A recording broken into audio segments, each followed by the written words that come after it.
Hey there. So I'd like to talk today about energy and specifically, can we take on other people's energy? Can we take on other people's stuff? This is a big topic that comes up for a lot of very sensitive, empathic humans, those of us who are intuitives or psychics or energy healers. This is an issue, and I think for many years, I felt like I walked around like a human sponge. If people around me were angry, I'd suddenly feel anger in my body. If people around me complained of a toothache or belly cramps, I'd suddenly be feeling a toothache or belly cramps. I didn't know, first of all, how to have good boundaries, but I also had this idea, this perspective that being so sensitive and empathic also meant that I'm just gonna feel everything around me 24/7. And this created in me a very large aversion to wanting to grow my intuitive abilities, because I thought, oh my gosh, I'm already sensitive enough. I don't want to develop these skills more and become even more sensitive and potentially get hurt as a result of being such a human sponge in this crazy world. So I want to talk about a few of these ideas. And something that happened to me when I was at my intuitive school, and we learned a lot about the idea of wrapping kind of this protection around our aura. I went to this healer guy, this kind of alternative healer guy that was different from my school at the time.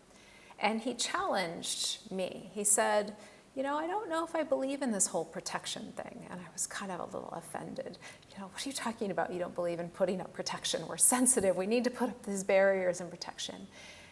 And what he shared was that basically, what if when we are so connected to ourselves, to our true vibration, that in itself is the protection.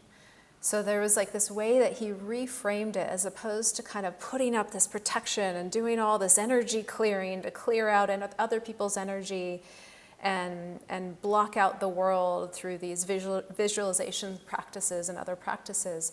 What if we do the inner work of really fortifying our connection with our true self, with our true vibration, that in itself is going to gravitate whatever it needs to gravitate towards us and naturally just repel whatever's not aligned with that vibration. And that was a new idea for me, a new concept for me that I hadn't really thought about before. And I liked it. It kind of touched on something for me that still to this day resonates. And there's something about, and if you've watched some of my other videos, you've heard me talk about this, but there's something about the idea of protection, even just setting protection around myself, that naturally kind of puts me on the drama triangle, where I feel like I'm a victim and the outside world is a perpetrator, and I'm trying to protect myself from the energies of others and the beings out there. And it kind of it puts me in a dynamic where I feel like there's something to protect from, versus a more empowering stance is feeling like I am going to do some inner work right now to connect with my true vibration, whether I see it as a color or I just feel it on the inside of my body. And I'm going to let that vibration extend through my whole body and even fill out through my energy field. So that was a really powerful reframe. And that's kind of a little lead in here to talk about this idea of, can we take on other people's stuff? And I would answer that question with a yes and no. I think that there is a way, over the years, as I've been doing a lot of this work with clients, there's a way that I don't quite believe in that concept of we can just take on other people's emotions, or if someone has a negative entity attachment, I can actually take it on. I don't see the world quite in that way anymore. And I'm still kind of coming to understand how I see it. It's probably going to be ever evolving. But what I like to imagine is that If I'm working with a client or even hanging out with a friend, and afterwards, during or afterwards, I feel impacted, I feel like there's some residual energy in my space from that session or from hanging out with that friend, maybe there's some pain in my heart or tension in my belly, I see it as one of a few things. I see it as an opportunity to pause and ask myself, was I trying to fix that person? Was I trying to martyr them, hero them in that moment?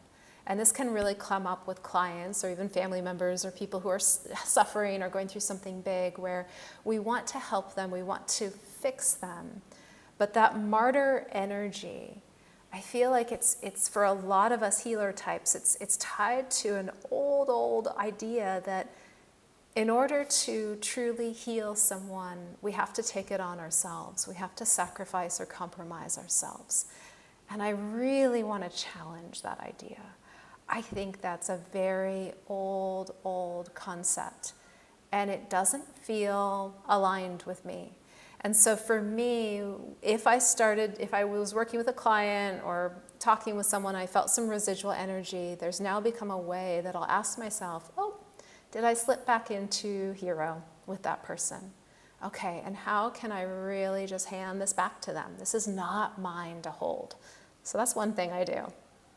Second thing I will ask myself, if there's some residual energy in my space, is I'll ask myself, is there a matching issue in my space that I haven't worked through yet, that I haven't resolved? And this came up for me last August to a large degree. I had a few clients who were struggling with COVID in a really quite extreme way. And some of them were having shortness of breath 24/7. I'm even feeling short of breath just talking about it. But some of them that were really struggling. And I had not, to a large enough extent, really worked through a lot of my own trauma around breath. And so here I was guiding and supporting some clients through some really acute terror that they were dealing with. And one client in particular was like, I don't know if I'm going to survive the night because my breathing would get so shallow and my anxiety would be so high. And I started to feel tight in my throat and tight in my chest, and my own symptoms started to flare up. And at first, yes, of course, my thought was, am I taking this on from this client? But my second thought became, oh my gosh, this is my unresolved wound and my unresolved trauma.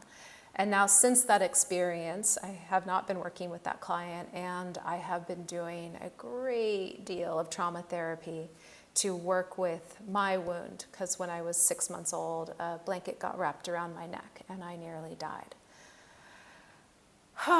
So I guess I share that to say that it feels like sometimes when we quote unquote take on someone else's stuff, it can also be a gift in disguise, pointing the arrow inward, saying, hey, there's something in here that's unresolved, it's time to start to give it your attention.